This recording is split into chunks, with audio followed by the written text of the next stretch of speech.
rasa malu jika ada pada dirimu, khususnya para wanita jika punya rasa malu tinggi, lihat, maka ketahuilah kebaikan, segala kebaikan ada pada anda.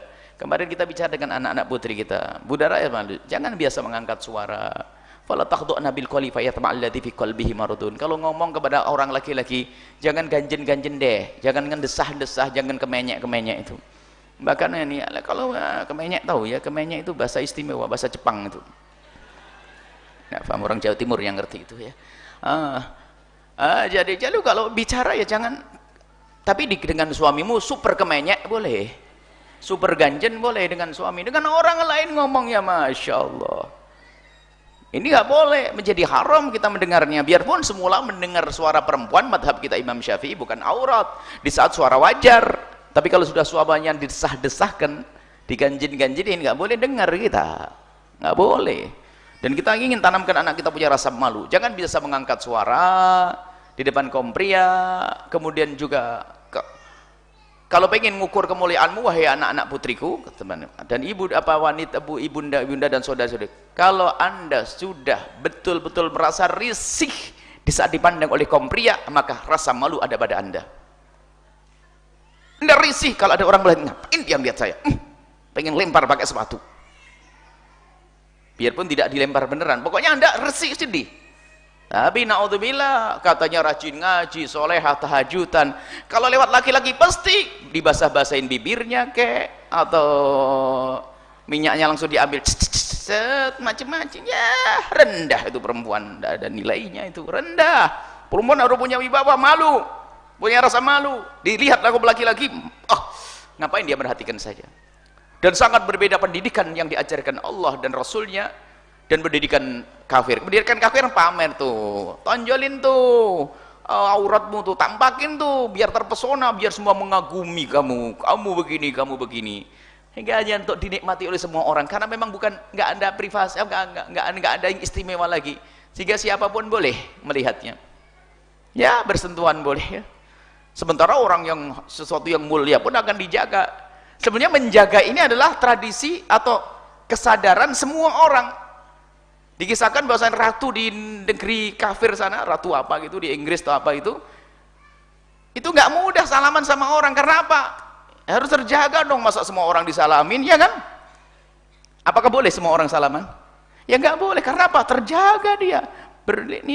Ratu ini, ratu. Kalau wanita muslimah lebih dari ratu. Jangankan kok bersentuhan, lihat saja jangan.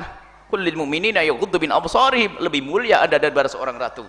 Tapi keinginan untuk menjaga ini selalu ada dalam fitrahnya manusia beriman, kecuali memang runtuh imannya, apalagi runtuh imannya sudah tidak pernah menjaga dirinya, nggak punya rasa malu lagi. Jadi kalangan ratu-ratu kafir pun dijaga, nggak boleh dilihat siapapun, ini hanya khusus, dijaga. Bagaimana kita sebagai orang yang kenal Nabi Muhammad seorang muslimah, kenapa harus dipamerkan tonjolan tubuhnya, lekuk-lekuk tubuhnya, kecantikannya? Kecantikanmu hanya untuk suamimu, kecantikanmu yang bukan untuk diobral di pinggir jalan. Maka budaya rasa malu. Sampai saya guyonan seorang wanita ini, kalau tiba-tiba ada laki-laki yang iseng di jalan itu, nyapa-nyapa di jalan itu, ambil sepatumu. Buya kok ngajari begitu? Enggak, biar kamu semakin wibawa, nanti laki-laki jadi mulia semuanya. Wanita mulia istimewa, tidak boleh diganggu, tidak boleh dihindarkan, tidak boleh direndahkan. Karena permasalahan adalah musuh-musuh Allah ini yang harus difahami oleh para ulama, para kaum muslimin. Musuh-musuh Allah kalau menghancurkan kaum muslimin dengan senjata, mereka tidak akan mampu. Dari masa ke masa mereka harus hengkang di saat bercokol di bumi pertiwi selama 350 tahun dengan segala kekuatan, dan kekayaan kita pun diambil. Artinya kita seolah-olah tidak punya kekuatan, tapi kekuatan iman. Mereka menjadi hengkang meninggalkan negeri kita. Akan tapi mereka sekarang sudah berpikir, dan itu ditulis oleh para ulama-ulama besar, termasuk diingat oleh Dr. Muhammad Said Ramadan Al-Buti dan lainnya. Mereka tidak mampu dengan senjata, maka cara yang paling jitu adalah merusak wanita kita, dijadikan wanita kita seperti mereka, tidak punya rasa malu, maka mereka akan hancur sendiri di dalamnya. Naudzubillah. Ini wanita kita tolong dijaga.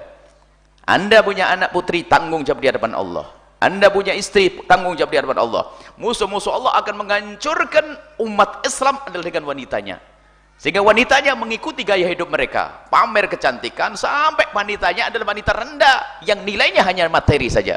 Tapi dalam Islam nilainya bukan materi, nilainya adalah kemuliaan, pengagungan yang sesungguhnya di hadapan Allah Subhanahu wa taala, bukan dinilai dengan uang. Kalau negeri kafir, seorang wanita ada nilainya jika dia punya kecantikan atau punya duit. Sudah nggak cantik, nggak punya duit, sampah.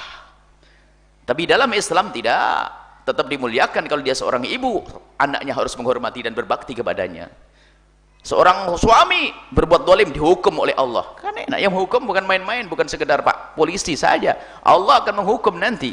Kalau begitu pentingnya menghormati seorang wanita dan menghargai seorang wanita. Maka rugi dan rugi dan rugi, hai anda wanita muslimah, anda mengikuti cara hidupnya orang kafir.